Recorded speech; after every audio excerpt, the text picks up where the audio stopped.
कि एक बार नबी पाक अलैहिस्सलाम बीबी आयशा सिद्दीक़ा तैयबा ताहिरा रदी अल्लाह ताला अन्हा के घरे मुक़द्दस में तशरीफ़ ले गए। और बीबी आयशा फरमाती हैं कि मैं उस वक्त कुछ सिलाई कर रही थी, रात का वक्त था, चराग गुल हो गया और सुई मेरे हाथ से गिर गई। अब आज के ज़माने में तो लाइट्स हैं, रोशनी का सामान है, पहले तो ये लाइटें नहीं होती थी, चराग होते थे, लोग रोशनी का इंतज़ाम करते थे। अब रात भी हो, चराग भी गुल हो जाए और सुई गिर जाए तो मुझे बताएं ये तो क्वाइट इम्पॉसिबल है कि अंधेरे में कुछ सुई तलाश कर सके। बीबी आयशा फरमाती हैं इतने में मेरे आका मदीने वाले मुस्तफ़ा अपना नूर वाला चेहरा चमकाते हुए मेरे कमरे में आए, और जैसे ही नबी पाक मेरे कमरे में आए चेहरा अनवर से इतना नूर निकला कि चेहरा अनवर की रोशनी की बरकत से मैंने अपनी सुई तलाश कर।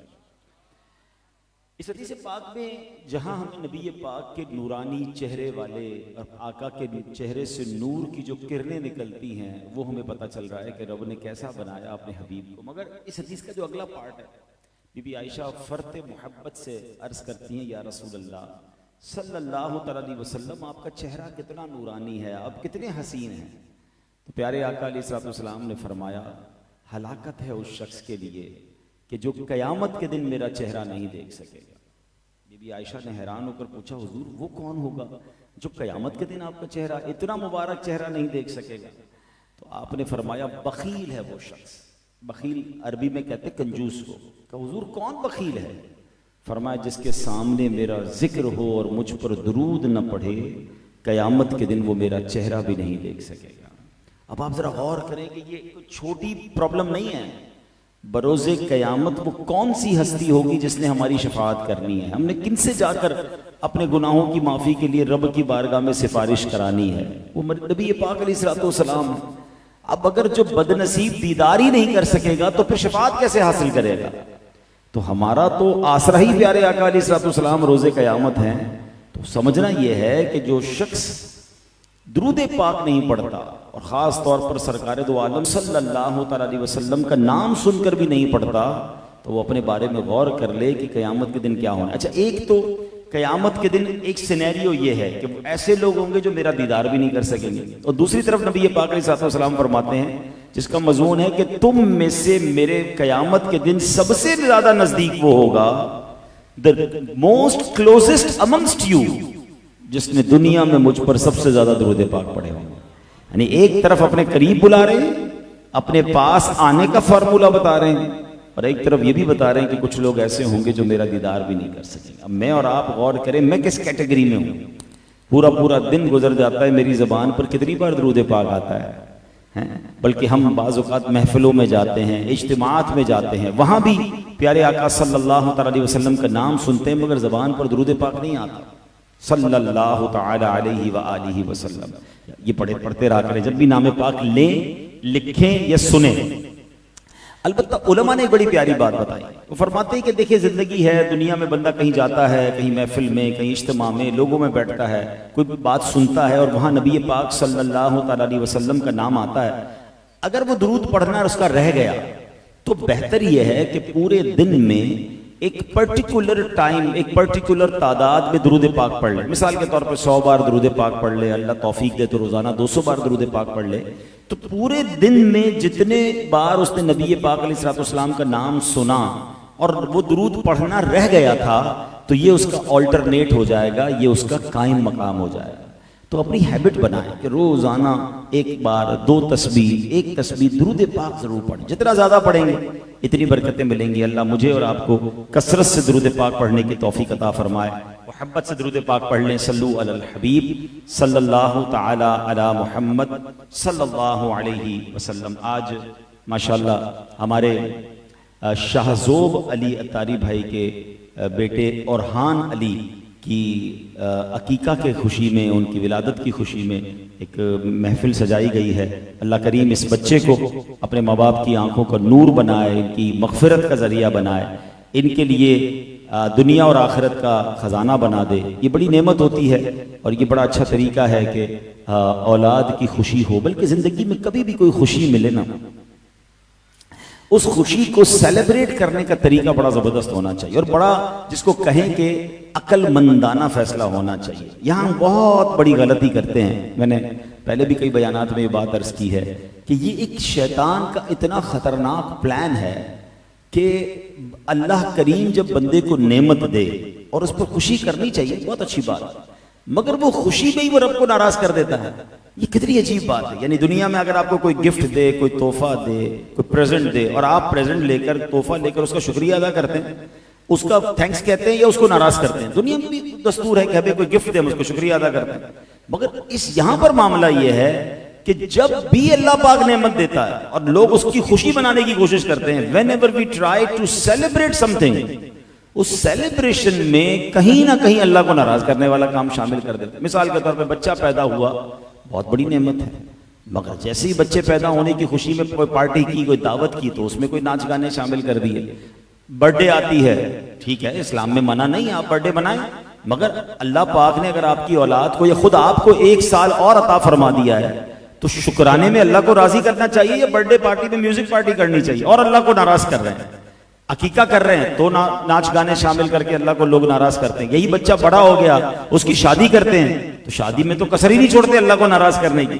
अब गौर करें, नया घर अल्लाह ने दिया, उस नए घर की हालांकि शुक्राना, कई लोग हैं जिनके पास घर नहीं, अल्लाह ने आपको घर दिया है, आप तो अल्लाह से अब ये दुआ करें, अल्लाह दुनिया में घर दिया, आप जन्नत में भी घर दीजिए, मगर उसी घर में जाकर अल्लाह को नाराज कर रहे हैं। तो ये हमेशा एक जुमला आज याद कर लें, यंगस्टर भी बैठे हैं, लाइव भी ये बयान जा रहा है कि जिंदगी का एक उसूल बना ले। पहले एक सवाल कर लेता हूं, फिर एक इंशाल्लाह आपको नियत करवा देता हूं। सवाल ये है, मुझे बताइए ये कैसी खुशी है कि जब मैं खुश हो रहा हूं तो मैं भी राजी, मेरी फैमिली राजी, मेरे दोस्त राजी, मगर मुझे खुशी देने वाला मेरा मालिक नाराज। बताइए ये खुशी बनती है? अब नियत ये कर लीजिए कि इंशाअल्लाह अब मैं ऐसे खुशी मनाऊंगा कि मैं भी राजी, मेरे दोस्त भी राजी, मेरे घर वाले भी राजी और खुशियां देने वाला मेरा मालिक भी राजी। अब सब ये नियत कर लो, जिंदगी में कभी ऐसे खुशी नहीं मनाऊंगा कि अल्लाह को नाराज कर दो। यंगस्टर बैठे ना जिनके भी शादियां होना बाकी हैं, आपने ये नियत करनी है कि मैंने अपनी शादी में अल्लाह को नाराज नहीं करना, क्योंकि अगर रब नाराज हो गया और खुशियां उसी ने वापस ले ली, जवाले नेमत भी तो होता है ना, है? खुशियों को नजर लग जाती है, खुशियां बर्बाद कर दी जाती हैं। क्यों? जब आप खुशी में रब को नाराज कर रहे हैं। और ये दुनिया का भी दस्तूर है, मैं किसी को तोहफा दूं उल्टा मेरे खिलाफ हो जाए, मैं कहूंगा मेरा तोहफा तो पहले वापस कर भाई, है? मैंने दिया किस लिए था कि मुझसे लड़ाई कर रहा है। तो आप अल्लाह से ही, अल्लाह को ही नाराज करने चल पड़ते हैं। तो माशाल्लाह शाहज़ोब भाई, वेरी वेल डन। ये बहुत प्यारा अंदाज है कि बच्चे की खुशी है, अकीका है, जो भी है, अल्लाह रसूल का जिक्र होना चाहिए। मैं नहीं कहता इतना बड़ा टेंट लगाना जरूरी है, आप अपने घर में कुरान खानी कर लें, आप किसी को गरीबों को खाना खिला दें, खुद भी खाएं, अपने दोस्तों को भी खिलाएं, फैमिली गैदरिंग में कोई प्रॉब्लम नहीं। बस आप सिर्फ एक चेक लिस्ट करें, गुनाह नहीं होना चाहिए, अल्लाह को नाराजी वाला कोई काम नहीं होगा। बिलीव करें, आपकी खुशियां मल्टीप्लाई होना शुरू हो जाएंगी। और ये मैं नहीं कह रहा, अल्लाह ने कुरान में फरमाया, इन शकरतुम लअज़ीदन्नकुम, तुम मेरा शुक्र अदा करो मैं तुम्हें और अदा करूंगा। That's it, it's a beautiful formula. आप चाहते कि इंक्रीज ब्लेसिंग्स में इंक्रीज हो जाएं, मेरी रहमतें, बरकतें, खुशियां बढ़ती जाएं, बस आप अल्लाह का शुक्र अदा करते रहें, अल्लाह को नाराज ना करें, फिर आप देखें इंशाअल्लाह आपकी खुशियां कैसी बढ़ती हैं। चूंकि बच्चे की अकीके की महफिल है और माशाअल्लाह फैमिली के लोग जमा हैं, ये बयान लाइव भी जा रहा है, औलाद की ही तरबियत के हवाले से मैं कुछ बातें अर्ज करूंगा। एक इलाके में एक बड़े खतरनाक डाकू को गिरफ्तार किया गया, मुकदमा चला। अब जब मुकदमा चला तो ना सिर्फ डकैतियां, ना सिर्फ चोरियां, बल्कि कत्लो गारतगिरी के भी बहुत सारे उस पर मुकदमे निकल आए। और अब जब इतने सारे उसके जराइम थे तो आखिरकार उस मुकदमे में उसको फांसी की सजा अनाउंस कर दी गई कि इसको अब फांसी दी जाएगी। कत्ल भी किए हैं, चोरियां भी की हैं, डकैतियां भी की हैं, बिग क्रिमिनल। फांसी का वक्त आया तो उससे कहा गया कि आखिरी ख्वाहिश, कहता है आखिरी ख्वाहिश ये कि अपनी माँ से मिलना है। माँ को बुलाया गया, लोगों ने सोचा बड़ा फर्माबरदार है, आखिरी ख्वाहिश है, माँ से मिलना चाहता है, इतना प्यार है माँ से और माँ से कुछ माफी तलाफी करेगा। मगर जैसी माँ आई तो उसने माँ पर हमला कर दिया और माँ को जनाब नोच रहा है, तकलीफ पहुंचा। लोगों ने बड़ी मुश्किल से अलग किया और कहा बदबख्त आदमी, वैसे ही आखिरी वक्त है, जाते जाते भी माँ को नोच रहा है, माँ पर हमला कर दिया। अब जनाब इस सफ़ाकाना हरकत के बारे में उससे पूछा गया तो वो कहता है कि मुझे फांसी के फंदे तक इसी माँ ने पहुंचाया। अब जाके मुझे एहसास हुआ कि जब मैं स्कूल में पढ़ता था तो मैं जब बच्चों से लड़ाई करता था तो माँ कहती थी बेटा बिल्कुल जबरदस्त तरीके से बदला लेना है, चांटा खा के क्यों आ गया, तुझे तो 2 और लगानी चाहिए थी। कभी मैं स्कूल में जनाब बच्चों की पेंसिल चुरा के लाता था तो माँ कहती थी बेटा कोई बात नहीं, आइंदा भी कोई अच्छी चीज लगे तो ले आना। मेरी माँ ने मुझे चोरी से नहीं रोका, मेरी माँ ने मुझे झगड़े से नहीं रोका। मैं समझा मैं तो बहुत अच्छा काम कर रहा हूँ। जब भी घर किसी की चीज उठा कर लाता था तो माँ बाप एंजॉय करते थे, हंसते थे, मुस्कुराते थे। करते करते मेरे अंदर एक शैतान बनने लगा कि फिर तो मुझे जो भी नजर आए मुझे लोगों का छीन लेना चाहिए। फिर मोहल्ले के दोस्तों में ऐसे दोस्तों में बैठने लगा कि रात रात भर बाहर रहता था। माँ ने कभी नहीं पूछा बेटा रात बाहर क्यों होता है। जब मैं घर में बड़ा होकर महंगी महंगी चीजें लाने लगा तो घर वाले खुशी खुशी एंजॉय करते थे। कोई नहीं पूछता था कि मोटरसाइकिल कहां से आ गई तो गाड़ी कहां से आ गई, हालांकि मैं सब डकैती और चोरी और गलत कामों के जरिए कमा रहा था। और फिर एक वक्त आया कि मैं फिर और बड़े पैमाने पर बड़ा डाकू बन गया, कातिल भी बन गया और आज फांसी के फंदे पर पहुंच गया। ऐ मेरे प्यारे इस्लामी भाइयों, ये बज़ाहिर तो एक वाकया है मगर ये हम सब के लिए बहुत बड़ा दर्स है कि बच्चे को फ्रॉम द स्टार्ट जो सिखाया जाता है ना, ये उसके दिल पर गोया लोहे महफूज पर लिखा जा रहा है, उसके दिल की तख्ती पर लिखा जा रहा है। उसकी सीना जो है वो बड़ा क्लियर होता है। उस बच्चे को क्या पता क्या गलत है और क्या सही है। याद रखिए इमाम गजाली रहमतुल्लाह तआला अलैह फरमाते हैं बच्चों की तरबियत अहम और ताकीदी उमूर में से है।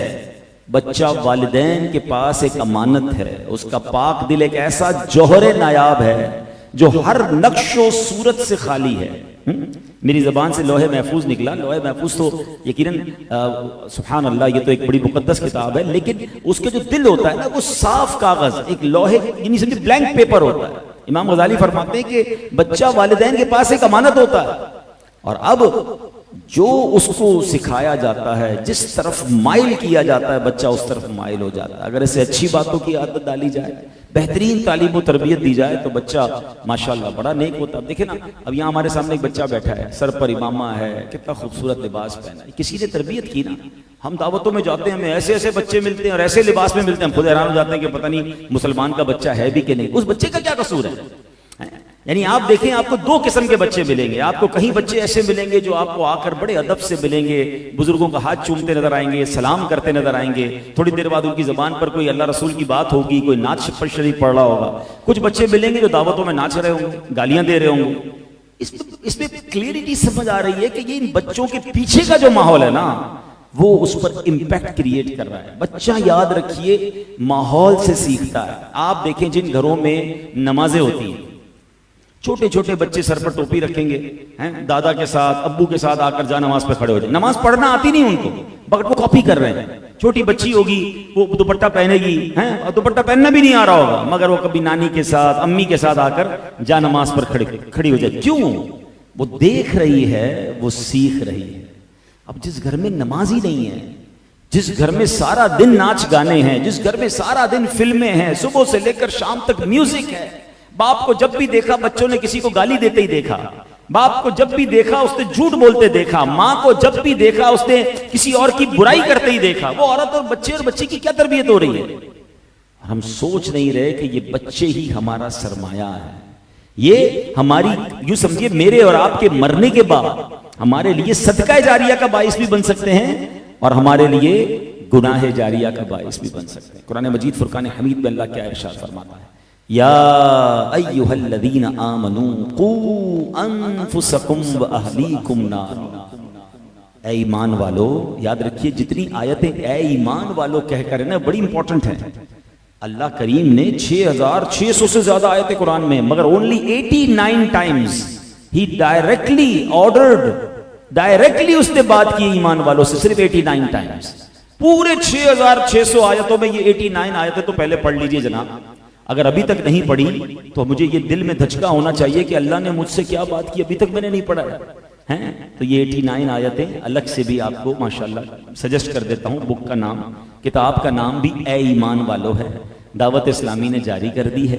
वो 89 आयतें अलग कर दी गई हैं, उसका तर्जमा भी है और उसकी तफसीर भी है, वेरी शॉर्ट। एवरी आयत 2-3 पेजेस पढ़ लें, अगले 2-3 महीनों में आप कम से कम ये तो कह सकेंगे कि यार अल्लाह ने जो मुझसे बात की ना कुरान में, वो मैंने डायरेक्टली वो तो पढ़ ली। अब ये उनमें से वन ऑफ देम आयत है, वो एक आयत अल्लाह फरमाता है, या अय्युहल्लज़ीना आमनू, ऐ ईमान वालो, कू अनफुसकुम व अहलीकुम नारा, अपनी जानों और अपने घर वालों को उस आग से बचाओ, जहन्नम की आग से बचाने की कोशिश करने का हुक्म जो है मुझे और आपको कुरान दे रहा है। आप बताइए, अल्लाह ना करे आपका बच्चा सोया हुआ हो और घर में आग लग जाए, आप बच्चे को कैसे उठाएंगे? आराम आराम से उठाएंगे, और अगर वो नहीं उठेगा तो आप कहेंगे चलो सोने दो यार, बेचारे की नींद खराब हो रही है। आप उसको नहीं उठेगा तो उठा के निकल जाएंगे घर से कि आग लगी हुई है। मगर फजर की नमाज के वक्त बच्चा सोया है तो हमारे पास उठाने का टाइम नहीं, बल्कि वालिद को खुद नहीं उठना तो वो बच्चे को क्या उठाएगा? बच्चा हमारे सामने गलत काम कर रहा है मगर हम कहते हैं यार अभी बच्चा है। कुरान कह रहा है अपने घर वालों को, अपनी फैमिली को आग से बचाओ। तो जिस तरह दुनिया की आग लगने पर हम जबरदस्ती मिन्नत करके कुछ भी करके उसको बचाते हैं, अगर मेरी फैमिली में कोई मेरा फैमिली मेंबर है और खास तौर पे मेरी औलाद है और मुझे लग रहा है कि ये गलत कामों की तरफ जा रही है, तो वालिद और वालिदा की ये जिम्मेदारी बनती है, एक हद तक जिम्मेदारी बनती है कि हम उसको रोकें, उसको बचाएं, उसकी तरबियत करें। और खुदा की कसम जिसकी औलाद नेक है, मैं समझता हूं दुनिया की सबसे बड़ी दौलत जो है ना, हम समझते पैसा है, हम समझते दुनिया में जनाब मेरा नाम हो गया, आपके पास अरबों रुपए हैं, अगर औलाद ना फरमान है ना तो आपको अंदाजा ही नहीं कि दुख किया है। पूछो उन माँ बाप से जिनकी औलाद ना फरमान है, जो माँ बाप की इज्जत नहीं करती, जो माँ बाप उनको देख कर रो रहे होते हैं, पैसे बहुत है मगर बेटा उनके सामने जो है उनके ऊंची आवाज में बात करता है, माँ बाप का अदब नहीं करता, रातें किधर गुजर रही है माँ बाप को पता नहीं, उनको ये खौफ रहता है मेरा ये माल मेरे मरने के बाद औलाद किस जगह खर्च करेगी। ये दुख बहुत बड़ा है, अल्लाह किसी दुश्मन को भी औलाद का दुख न दिखाए, और जिसकी औलाद नेक है अल्लाह अकबर, ये सबसे बड़ी दौलत है। मैं एक मशवरा दूंगा, वैसे तो जितना हो सके अपनी औलाद की तरबियत करें, मगर एटलीस्ट एक टारगेट जरूर लीजिएगा कि मैंने अपनी जिंदगी में अपनी औलाद को 5 वक्त का नमाजी जरूर बनाना है, ठीक है? और उसका फायदा पता है क्या होगा कि पहले ये समझिए कि नेक औलाद माँ बाप को मरने के बाद कैसे काम आती है। हजरत ईसा अला नबीना अलैहिस्सलाम अल्लाह के नबी हैं, और अल्लाह के नबियों को अल्लाह ने बड़े कमाल दिए होते। एक बार कहीं से गुजर रहे थे तो आपने एक कब्र के पास देखा कि नजर आपकी ऐसी थी कि आपने कब्र के अंदर के हालात देखे, उस पर अजाब हो रहा था। आप ट्रेवल पे कहीं जा रहे थे, वापस आए तो उसी कब्र में नूर अनवार की बारिश हो रही थी। आप हैरान हो गए, आपने अल्लाह से कहा या अल्लाह कुछ दिनों पहले तो इस कब्र पर अजाब, आज यहां बरकतें, बड़े मजे में है मुर्दा। अल्लाह ने फरमाया मूसा बंदा बड़ा गुनाहगार था, खताएं करता था, मर गया, उसकी अजाब हो रहा था, मगर जब ये मरा था ना इसने अपनी वाइफ को प्रेग्नेंट छोड़ा था, उसकी वाइफ हामिला थी, उसको बच्चा हुआ, बच्चा बड़ा हुआ, और ऐ मूसा जब बच्चा वो बड़ा होके मदरसे में गया ना, उसने मुझे कारी साहब ने कहा पढ़ो बिस्मिल्लाहिर्रहमानिर्रहीम, उस बच्चे ने पढ़ा बिस्मिल्लाहिर्रहमानिर्रहीम। ऐ मूसा मुझे, ऐ ईसा मुझे हया आई कि मैं उसके बाप को जमीन के अंदर अजाब दूं जिसका बेटा मुझे जमीन के ऊपर रहमान और रहीम के नाम से पुकार रहा है। सिर्फ बेटे के बिस्मिल्लाहिर्रहमानिर्रहीम पढ़ने की बरकत से उसके वालिद की बख्शिश हो गई। औलाद नेक होना तो वारे नहीं आ रहे हैं। हाँ, कब्र में कयामत तक आपको ये समझिए बरकतें ही बरकतें हैं। बेटा दुआएं करने वाला हो, बेटी दुआएं करने वाली हो, इबादत करने वाली हो, लेकिन हम कहते हैं नहीं फला यूनिवर्सिटी में पढ़ लेगा ना तो बड़ा डिप्लोमा मिल जाएगा, बड़ी सर्टिफिकेट। हमें ये फिक्र जरूर है कि मेरा बेटा जनाब ये तालीम हासिल कर ले। ना कुरान सिखाते हैं, ना नमाज सिखाते हैं, ना दीन सिखाते हैं। आपको एक और बड़ी हार्ट टचिंग बात कह देता हूं, अकलमंद ये जुमला पिक कर लेंगे। जब बेटा बड़ा अफसर बन जाता है ना, दुनिया की कोई बहुत बड़ी डिग्री हासिल कर लेता है, मैं सबके लिए नहीं कह रहा, मेजॉरिटी की बात हो रही है, तो बाज औकात माँ बाप डरते हैं कि बेटे को बुरा ना लग जाए। मेरा बेटा बड़ा अफसर है, मेरा बेटा बड़ा डॉक्टर है, मेरा बेटा बड़ा पुलिस वाला बन गया है, बड़ा अफसर, बहुत बड़ा आदमी है। माँ बाप डरते हुए बात कर रहे हैं। लेकिन अगर बेटा आलिम दीन बन जाए ना, बेटा मुफ्ती बन जाए, बेटा वाकई दीनदार बन जाए, तो बेटे को हमेशा डर लगता है मेरे बाप नाराज ना हो जाए। फर्क है ना।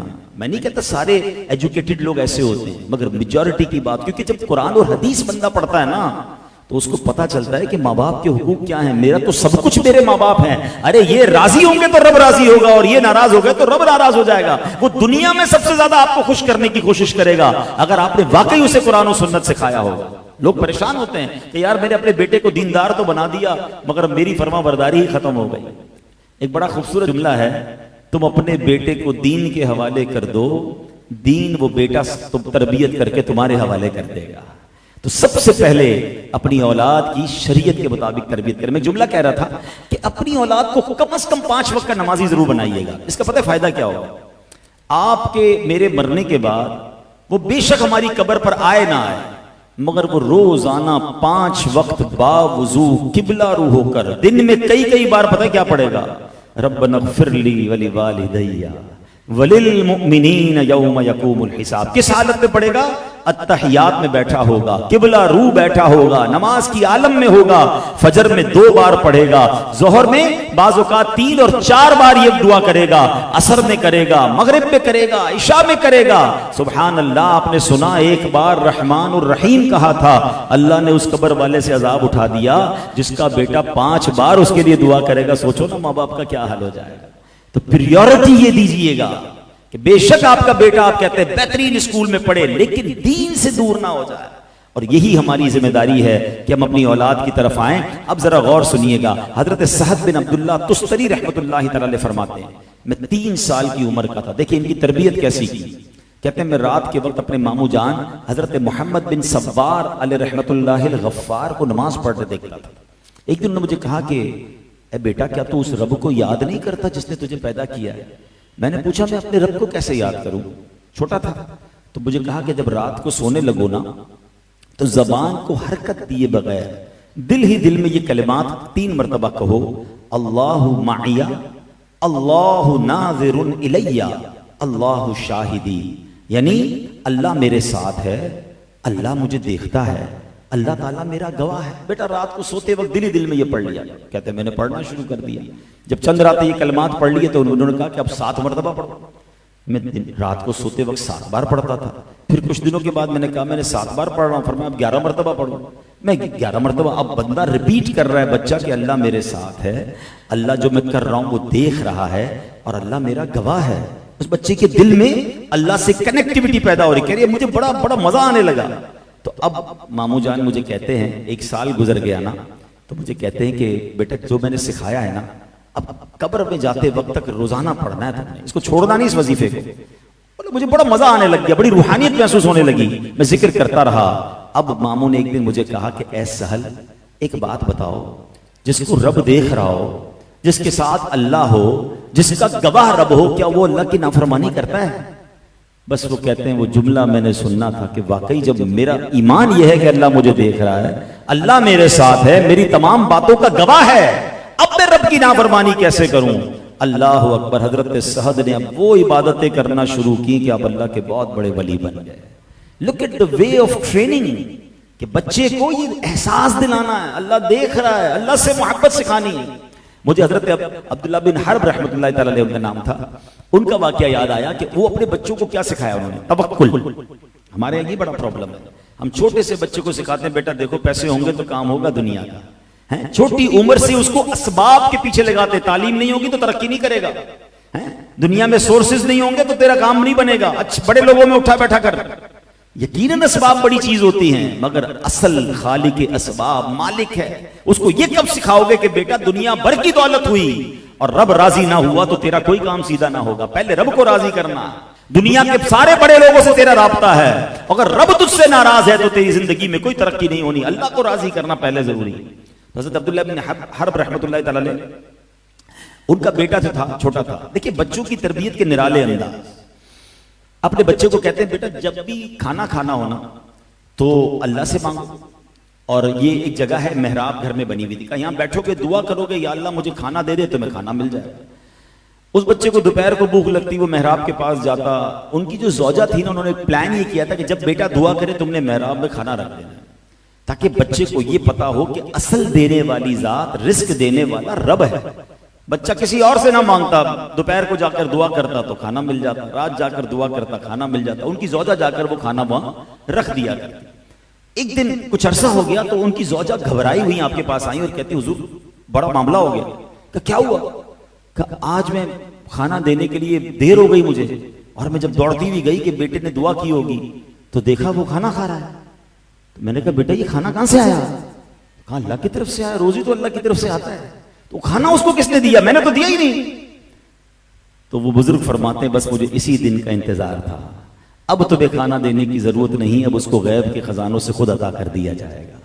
यानी उसका कनेक्शन वो बन गया अल्लाह से, उसका भरोसा वो बन गया कि अब उसकी गैब से मदद होना शुरू हो गई। मगर आज हम डेलिबरेटली या अनडेलिबरेटली, या तो जानते हुए या बगैर जानते हुए, अपने बच्चों को सखावत से दूर कर रहे हैं, अपने बच्चों को तवक्कुल से दूर कर रहे हैं, अपने बच्चों को बुज़दिल बना रहे हैं। अल्लाह पर भरोसा कब सिखाओगे? हैं उलमा कहते हैं बेहतरीन तोहफा है बाप की तरफ से अगर बाप अपनी औलाद को सखी बनाए। सखावत कैसे आती है कि आप अल्लाह की राह में अगर खर्च भी करें तो अपनी औलाद के हाथ से करें, उन्हें सिखाएं कि कैसे खर्च करना है। बेटा ये किसी गरीब को दे दो, ये मस्जिद में दे दो, ताकि उसे पता चले कि ये खर्च करना भी जरूरी है, और उसको समझाएं कि आज हम ये खर्च कर रहे हैं, इसकी बरकत से अल्लाह हमें दुनिया में अता फरमाता है, इसकी बरकत से हमारे हमें जन्नत की नेमतें अता फरमाएगा।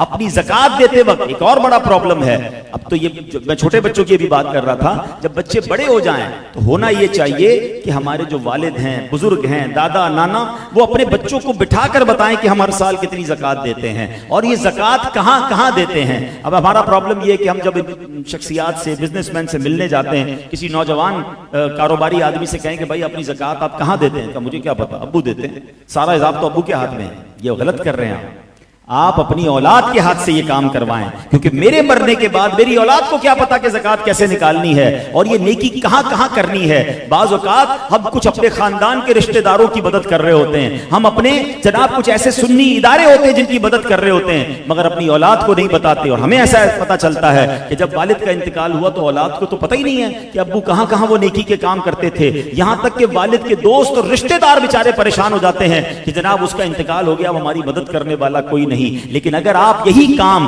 अपने बच्चों के सामने या उन्हीं के जरिए ये करवाते रहते तो आप दुनिया से चले जाएंगे, आपकी नेकी बाकी रहेगी। तो अक्लमंद वो होता है जो अपने बच्चों को अपनी जिंदगी में ही नेकी के कामों में आगे बढ़ाए और उनकी तरबियत करे। मगर हाल यह है मेरे प्यारे इस्लामी भाइयों कि आज औलाद की दानिस्ता या गैर दानिस्ता गलत कामों की तरबियत हो रही है। बाप बेटे के सामने झूठ बोल रहा है, वो कैसे उम्मीद करता है कि ये बेटा सच बोलेगा। बेटा छोटा है, घर में फोन आया, वालिद कहता है बेटा फोन उठा के कह दो अब्बू सो रहे हैं। अब बच्चा तो देख रहे हैं ना अब्बू जाग रहे हैं, अब आप उस बच्चे की तरबियत कर रहे हैं कि जब मूड हो झूठ बोल दिया करो। वो आज आपके सामने कह देगा अब्बू सो रहे हैं, मगर कल यही बड़ा होकर आपके सामने भी झूठ बोल रहा हो, आपको भी घुमा रहा होगा। आप कहेंगे बेटा किधर हो, इतनी देर से क्यों आए हो? वो कहेगा ट्रैफिक जाम थी। उसने कहा अब्बू आपने ही सिखाया था झूठ बोलना, अब आप ही को घुमाता रहूंगा। है नहीं, बचपन से ही बच्चे को ये पता चले कि झूठ ये जहन्नम में ले जाने वाला काम, ये अल्लाह को नाराज करने वाला काम है।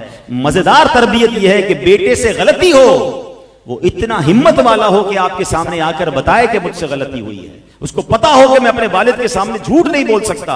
और आपका भी अंदाज होना चाहिए कि अगर बच्चे ने अपनी गलती मानकर सच कह दिया तो उसे सजा ना दें, कम से कम उसको इस सच पर अप्रिशिएट करें कि माशाल्लाह चलो कोई बात नहीं, तुमने सच तो बताया, ताकि सच का हौसला पैदा हो।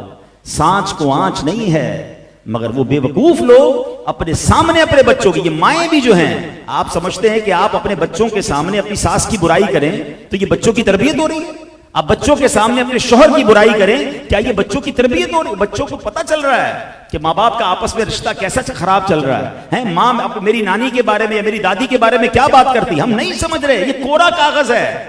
दे are getting something from you. वो रोज घर में या तो नेगेटिविटी को एब्जॉर्ब कर रहे हैं, या जनाब वो रोज घर में पॉजिटिविटी हासिल कर रहे हैं, वो दीन सीख रहे हैं। अल्लाह करे ये बात समझ आ जाए।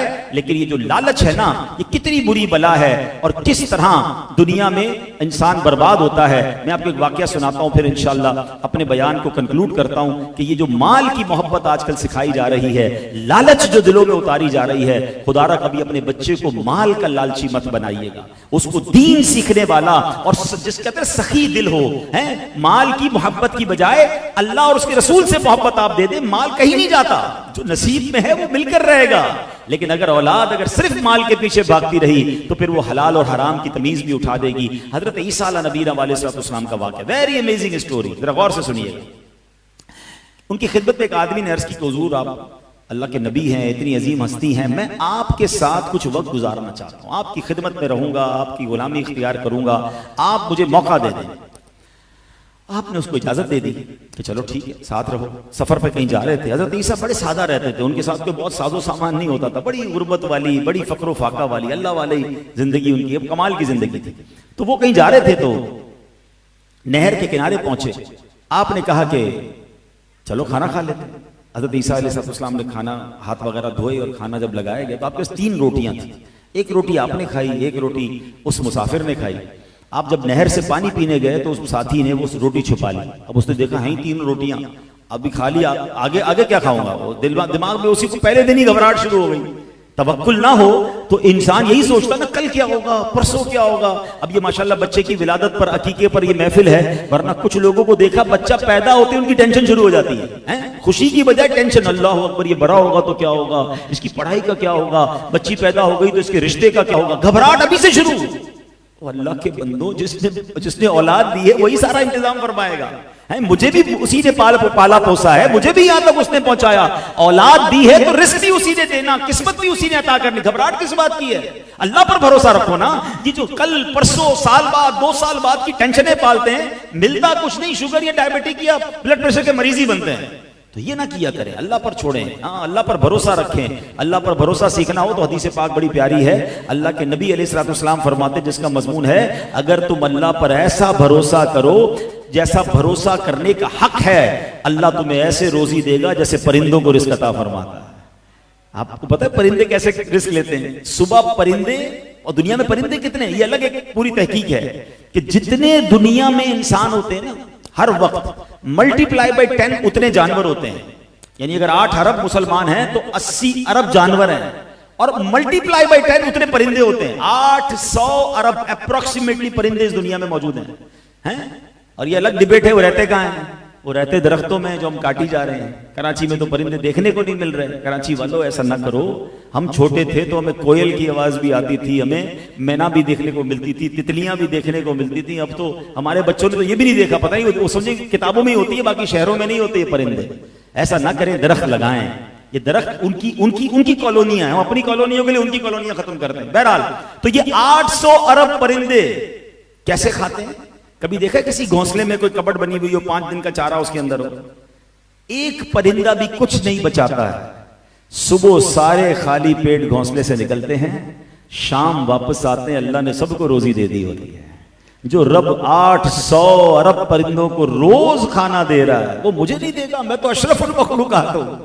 बस तवक्कुल की कमी है। तो अब हजरत ईसा का साथी क्या करता है? रोटी छुपा ली कि हैं 3, हजरत ने एक खा ली, एक मैंने खा ली, कल क्या खाएंगे उसने छुपा ली। हजरत ईसा ने कहा कि वो रोटी कहां गई? कहते मुझे नहीं मालूम, झूठ बोल रहा। आप आगे चले। रास्ते में एक हिरनी मिली जिसके 2 बच्चे थे। आपने हिरनी के एक बच्चे को अपने पास बुलाया, वो बच्चा आ गया, आपने उसे ज़िबा किया और उसको भूना गोश्त को खाना खाया, दोनों ने मिलकर खाया। वो तो सोच रहा था ना रोटी खत्म हो जाएगी, आपको तो हिरनी का बच्चा मिल गया, दोनों ने खाया। खाना खाने के बाद आपने हड्डियों को जमा किया और फरमाया कुम बिइज़्निल्लाह, अल्लाह के हुक्म से खड़ा हो जा। अल्लाह की शान देखें, हजरत ईसा का मौजज़ा, वो हिरनी का बच्चा फिर खड़ा होकर दौड़ना शुरू हो गया। खा भी लिया आपने खाना, हिरनी का बच्चा फिर खड़ा हो गया। तो आपने उस शख्स से कहा कि उस रब अज़्ज़ वजल की कसम जिसने मुझे ये मौजज़ा दिखाने की ताकत दी, बता वो तीसरी रोटी कहां गई? वो कहता है मुझे नहीं मालूम।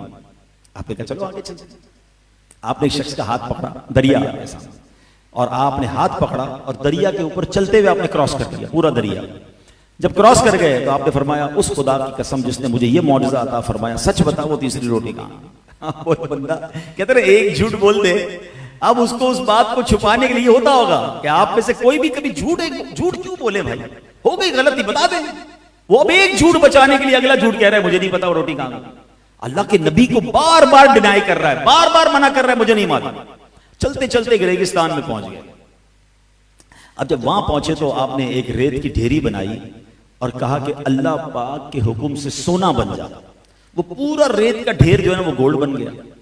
आपने उसके 3 हिस्से किए। अब आप थे ना, एक हिस्सा आपने अपने पास रखा, एक उसको दिया, और अब कहा ये तीसरा हिस्सा उसका है जिसके पास तीसरी रोटी है। वो जो रोटी का लालची था वो सोना किधर से छोड़ता? कहता हजरत माफ कर दीजिए मैं ही वो हूं, मेरे पास ही रोटी है। आपने कहा बेटा ये तीनों सोने के ढेर तेरे, झूठे को मैं अपने साथ नहीं रख सकता। Actually he tries to find the guy, वो जानना चाह रहे थे ये बंदा है कैसा। जब पता चल गया झूठा है, आपने वो गोल्ड पूरा उसे दिया, सोना दिया, और अब चले गए छोड़कर, मेरे साथ नहीं रह सकते। यहां एक और बात सीखने को मिली कि कुरान क्या कहता है, कूनू मास्सादिकीन, सच्चों के साथ रहो, झूठे के साथ नहीं। इसका मतलब झूठा दोस्त नहीं होना चाहिए, वो आपको हमेशा कभी ना कभी जाके ऐसी तकलीफ पहुंचाएगा, ऐसे मैदान में छोड़ के चला जाएगा कि आप हैरान हो जाएंगे। झूठ झूठ बोलना मुनाफिकत की निशानी है। मगर बदकिस्मती से हमारे दोस्त कौन है, हमें तो पसंद ही वो आता है जो ज्यादा अच्छे तरीके से झूठ बोलता हो, ज्यादा अच्छे तरीके से कहानियां सुनाता हो, किसी की मादल्ला बुराई बयान करता हो, झूठे लतीफे सुनाता हो, हम उसकी सोबत में इंजॉय करते हैं। नहीं, याद रखिए झूठा दोस्त नहीं होना चाहिए। और एक और जुमला याद कर लीजिए, रिवायतों में आता है, दोस्त दोस्त के दीन पर होता है। दोस्त तो वो होता है जिसको देखकर खुदा याद आ जाए। कोई एक दोस्त ऐसा है हमारा? इसी तरह बच्चों की बात चल रही है, बच्चों की तरबियत में भी चेक करें कि मेरे बच्चे के दोस्त कौन है। बुरे दोस्त ही तो बुरा बनाते हैं ना, हम भी बुरे दोस्तों में एंजॉय कर रहे हैं। नहीं, चेक करो कोई एक दोस्त तो ऐसा हो जिसको देखकर खुदा याद आ जाए। हमने तो ऐसे दोस्त बनाए जिसको देखकर सिनेमा याद आता है, किसी को देखकर कोई गलत काम ही याद आता है। नहीं, दोस्त को देखकर खुदा याद आ जाए। बहरहाल हज़रत ईसा अलैहिस्सलाम ने उस बंदे को छोड़ा और आप चले गए। अब यहां नया काम शुरू हो गया। लालच थी ना, देखिए लालच कितनी बुरी बला है। अभी तो बड़ा खुश कि जनाब सोना इतना सारा मुझे मिल गया, चादर में लपेटा, कांधे पे उठाया, रेगिस्तान था, तन्हाई थी, सफर शुरू किया। आगे गया तो उसको दो बंदे मिल गए और उन दो शख्स ने देखा कि इसके पास तो सोना है, तुझे तो कत्ल कर देंगे, इतना सोना।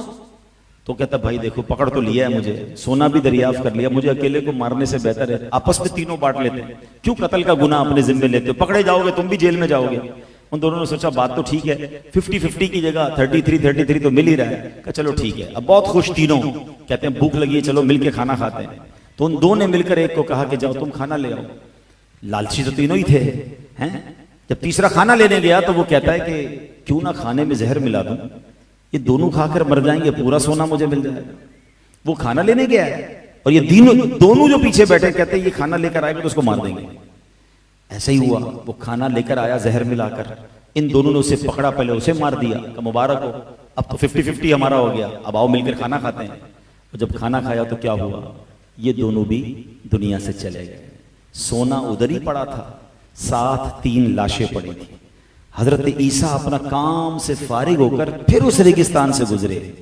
आपने देखा सोने का ढेर है और 3 लाशें गली सड़ी पड़ी हैं। अल्लाह अकबर। हजरत ईसा अलैहिस्सलाम ने क्या कहा, आपने फरमाया देख लो ये दुनिया का हाल है, लिहाजा तुम पर लाजिम है कि इससे बचते रहो। काश काश ये बात समझ आ जाए। आला हजरत ने बड़ी कमाल की बात लिखी है, शहद दिखाए, जहर पिलाए, कातिल डाइन, शोहर खुश, इस मुर्दार पे क्या ललचाया, दुनिया देखी भाली। अगर हराम तरीके से माल कमा भी लिया ना, ये डकैतियां करते हैं, ये जो चोरियां करते हैं, ये जो रिश्वत का काम करते हैं, ये किसी की जमीन पे कब्जा कर लेते हैं, ये जो जिस तरह भी हराम कमाने वाले होते हैं सुकून नहीं होता। आपको लग रहा होता है आगे पीछे गार्ड हैं, बड़े अल्ले तल्ले हैं, उनको पूछो उनका हाल क्या है। यकीन करे उनसे कई ज्यादा खुश वो होता है जो बेचारा रेडी लगाकर रात को सुकून की नींद सो रहा होता है, पता है मैं हलाल कमा के सो रहा हूं, एक एक रुपया बरकत वाला है उसका। तो खुद भी लालच में नहीं जाना है और अपने बच्चों को भी कभी लालच की तरफ नहीं लेना। और खास तौर पर ये जो माल की लालच है ना, ये इस कदर खतरनाक है। इमाम गजाली फरमाते हैं, हजरत हसन बसरी रहमतुल्लाह तआला अलैह का कौल, अल्लाह पाक की कसम जो दिरहम यानी दौलत की इज्जत करता है, अल्लाह पाक उसे जिल्लत देता है। दौलत के पीछे नहीं भागना है। माल कहां जाएगा, रिस्क किधर जाएगा, जो मेरे नसीब है वो मिलकर रहेगा। लेकिन दीन छोड़कर, अल्लाह रसूल को छोड़कर सिर्फ माल के पीछे, कुछ भी हो जाए पैसा चाहिए, ये सोच नहीं होनी चाहिए। जब दिरहम व दिनार बने थे ना, तो शैतान ने उनको उठाकर अपनी पेशानी पर रखा और चूम कर बोला, जिसने इनसे मोहब्बत की वो मेरा गुलाम है। शैतान तो राजी हुआ था कि अब ये दिरहम व दिनार के जरिए मैं सरकार अलैहिस्सलाम की उम्मतियों को बहकाऊंगा। तो है मेरे प्यारे इस्लामी भाइयों, हमने चंद बातें जो आज सुनी हैं इसको जहन में रखिएगा। औलाद को नेक बनाने के लिए द बेस्ट फॉर्मूला, पहले मुझे नेक बनना होगा। मैं नेक बनूंगा, मेरे घर वाले नेक बनेंगे, मेरी औलाद नेक बनेगी। अल्लाह हमारी औलाद को हमारी मगफिरत का ज़रिया बनाए। आखिर में मैं वजीफ़ा भी बता देता हूँ। कुछ लोग पूछते भी रहते हैं कि जनाब औलाद नेक बन जाए, औलाद फरमा बरदार बन जाए, उसके बारे में कुछ बताएं। बड़ी प्यारी दुआ है, नबी पाक अलैहिस्सलाम की दुआ है, और यूँ समझिए कि मुझे पसंद भी बहुत है ये दुआ, आप भी पढ़ते रहा करें। और वो दुआ ये है, रब्बना हब लना मिन अज़वाजिना व ज़ुर्रियातिना कुर्रत अयुनिन वजअलना लिलमुत्तक़ीना इमामा। ये दुआ कितनी प्यारी, पहले इसका तर्जुमा सुनो। और सुभान अल्लाह, इस दुआ से सीखने को भी बहुत कुछ मिल रहा है। अल्लाह के हबीब दुआ कर रहे हैं, रब्बना हब लना मिन अज़वाजिना व ज़ुर्रियातिना। ऐ अल्लाह, ऐ मेरे रब, हमारी बीवियों और हमारी औलाद से हमारी आंखों की ठंडक फरमा दे। फिर फरमाया कुर्रत आयुनिन, यानी हमारी आंखों की ठंडक फरमा, वजअलना लिलमुत्तक़ीना इमामा। भाई बात तो कंप्लीट हो गई थी ना कि अल्लाह हमें हमारी औलाद और अपनी बीवियों से सुख अता फरमा, खुशी नसीब फरमा, इन्हें हमारी आंखों की ठंडक बना। मगर ऑलवेज आप नबी पाक की दुआओं में देखेंगे, अगर दुनिया की भी दुआ है ना, तो साथ साथ तो अल्लाह को राजी करने वाली आखिरत की दुआ जरूर शामिल होगी। वजअलना लिलमुत्तक़ीना इमामा, ऐ अल्लाह मुझे मुत्तकियों का इमाम बना दे। वाह वाह, बच्चे भी नेक हो जाएं, ज़ौजा भी नेक हो जाए, फैमिली भी नेक हो जाए, और मैं भी मुत्तकियों का इमाम हो जाऊं, और क्या चाहिए। तो उलमा कहते हैं कि इसको हर नमाज के बाद, अव्वल आखिर दुरूद शरीफ के बाद ये दुआ एक बार पढ़ लें, इंशाअल्लाह बच्चे सुन्नतों के पाबंद बनेंगे और घर में बहुत खूबसूरत माहौल, अमन व सुकून वाला माहौल हो जाएगा। तो ये दुआ मैं दोबारा कह देता हूँ, आप बाद में इंशाअल्लाह इसको मेरी वीडियो से निकलवा लीजिएगा। अल्लाहुम्मा रब्बना हब लना मिन अज़वाजिना व ज़ुर्रियातिना कुर्रत अयुनिन वजअलना लिलमुत्तक़ीना इमामा। हम अल्लाह से दुआ करते हैं ये दुआ हम सबके और हम सबके घर वालों के हक में कबूल फरमाए। अच्छा, बच्चा अगर नाफरमान हो गया है, तो सोया हुआ हो, तो उसके सिरहाने खड़े होकर ये जो आयत में पढ़ रहा हूं, एक बार इतनी आवाज से पढ़ें कि उसकी आंख ना खुले। अव्वल आखिर दुरूद पाक पढ़ ले 11 बार, 11 दिन तक या 41 दिन तक ये आपने पढ़ना है। और ये आयात क्या हैं? बिस्मिल्लाहिर्रहमानिर्रहीम, बल हुवा कुरआनुम मजीद फी लौहिम महफूज। ये औलाद के सिरहाने पे खड़े होकर इतनी आवाज से पढ़ें कि वो सुन ले मगर उसकी आंख ना खुले, ठीक है। अव्वल आखिर दुरूद शरीफ के साथ 41 दिन तक आपने पढ़नी है ये आयतें। इंशाअल्लाह वो बच्चा जो है वो फरमा बरदार होगा। अल्लाह हमारी औलाद को हमारी आंखों का नूर बनाए। जो बे औलाद हैं, अल्लाह उन्हें नेक और सालेह औलाद अता फरमाए। जो साहिब औलाद हैं, जो बे औलाद है, अल्लाह नेक और साले औलाद अता फरमाए। और जो साहिब औलाद है, अल्लाह उनको, उनकी औलाद को माँ बाप की आंखों का नूर और मग़फ़िरत का ज़रिया बनाए। आखिर में ये अर्ज़ है कि दावत इस्लामी का माहौल है जो हमारे बच्चों की, खुद हमारे घर वालों की तरबियत का एहतमाम करता है। ख़वातीन के लिए लेडीज़ के प्रोग्राम्स मौजूद हैं, मर्दों के लिए मर्दों के इज्तिमात और काफ़िले और मदरसे मौजूद हैं, बच्चों के लिए बच्चों के इंस्टीट्यूट्स मौजूद हैं। दावत इस्लामी पूरा फैमिली पैकेज हमें देती है। पूरी फैमिली मिलकर बैठ के कुछ देखना चाहते हैं तो मदनी चैनल मौजूद है। तो हर तरफ हमारे लिए एहतमाम है। तो दावत इस्लामी के साथ मुंसलिक हो जाएं इंशाअल्लाह। हमने देखा कि ये वही दावत इस्लामी है कि जिसने जो माँ बाप की बात नहीं सुनते थे उनको माँ बाप का फर्मा बरदार बना दिया, लाखों को आलिम और हाफिज बना दिया। और पूरी दुनिया में आप अगर बैरून मुल्क सफर करें, माशाल्लाह ज़ुहैब भाई तशरीफ लाए हैं, आप यूरोप जाएं, अफ्रीका जाएं, जिधर जाएं, वो ममालिक जहाँ के नौजवान बड़े मॉडर्न, मगर वहाँ हमने सुन्नतों के पाबंद जब नौजवान उलमा देखे तो आंखें ठंडी हुई कि सुभान अल्लाह, दावत इस्लामी ने क्या कर दिखाया। तो हमें भी, हम अगर चाहते हैं कि मेरी औलाद मेरी मग़फ़िरत का जरिया बने, तो this is the best way कि अपनी औलाद को दावत इस्लामी के माहौल से वाबस्ता करें। उसके बाद आप उसकी खुशियाँ देखेंगे, अल्लाह करेगा आपकी आंखें ठंडी होंगी। अल्लाह पाक आज की महफिल को अपनी बारगाह में कबूल फरमाए, आमीन बिजाहि नबी। अच्छा, और हाँ